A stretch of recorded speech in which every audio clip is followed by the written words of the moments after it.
In Western civilization, and by that I mean a cultural allegiance to bourgeois values, even hardcore atheist Richard Dawkins calls himself a cultural Christian. In Western civilization, when we protest, it's with signs on the street. It's peaceful, and for the most part, if anyone wishes to protest, well, they can block city streets, or they can occupy parks, or hold up signs, or go door to door, or sign petitions, or write snail mail letters to your local MP, or lobby to your local globalist nonprofit, although I certainly don't recommend the last two. But there's really no limit.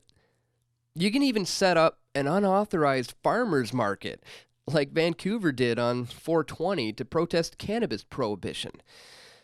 Now, what you can't do is you can't get violent with your fellow man.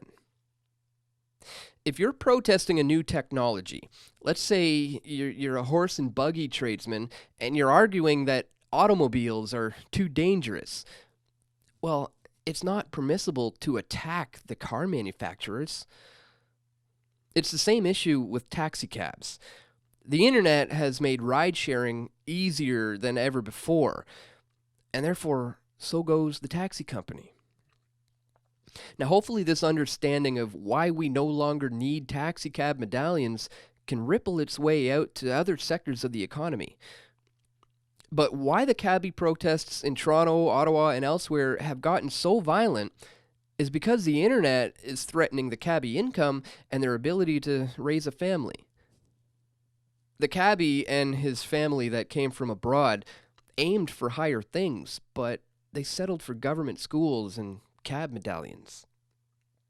In Western civilization, it's a lie that you need a license from the state to go into business for yourself.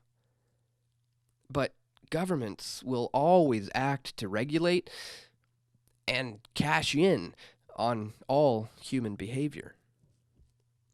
But is that enough to hang on to the side of an Uber driver, putting yourself and others in danger?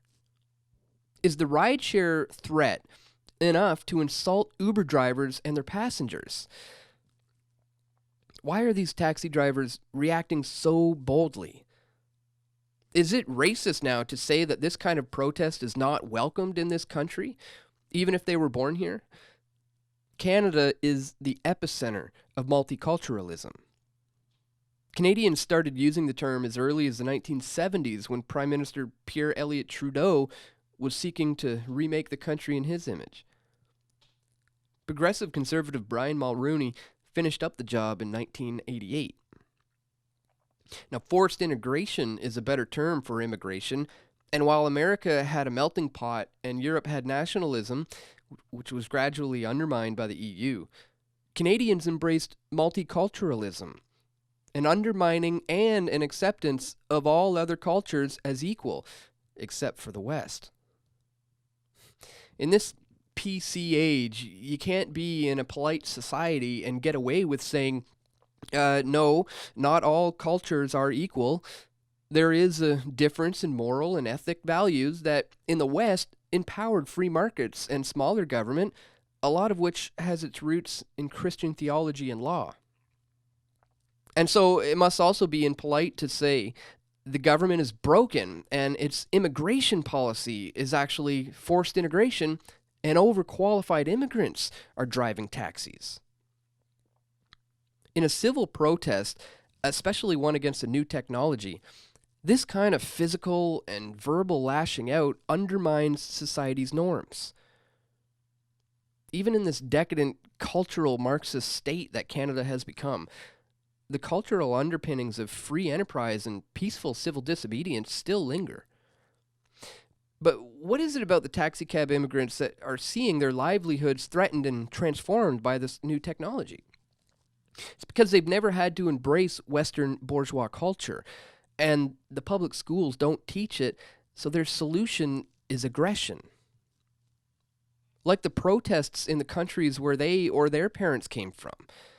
Like in the Middle East, where Western governments have been bombing and making life general hell for everyone there, essentially forcing the smart ones with PhDs to come over here. qualified doctors and engineers and such are moving in with their families here and embracing the status culture, which means keeping their own, but it also means giving up their professional careers as doctors or engineers and getting government licenses to drive taxis that we don't even want. The enemy here isn't Uber or taxi cab companies. It's the same enemy that we've had all along. The enemy is the state. Thanks for watching, guys. Check the links for all the sources to this video and also to find out how you can support our work here at PFT. We've got a lot of great items here in the PFT shop, and right now up until Christmas you can get 10% off any item. So stay tuned, folks. We've got a lot more video reports coming soon to pressfortruth.ca.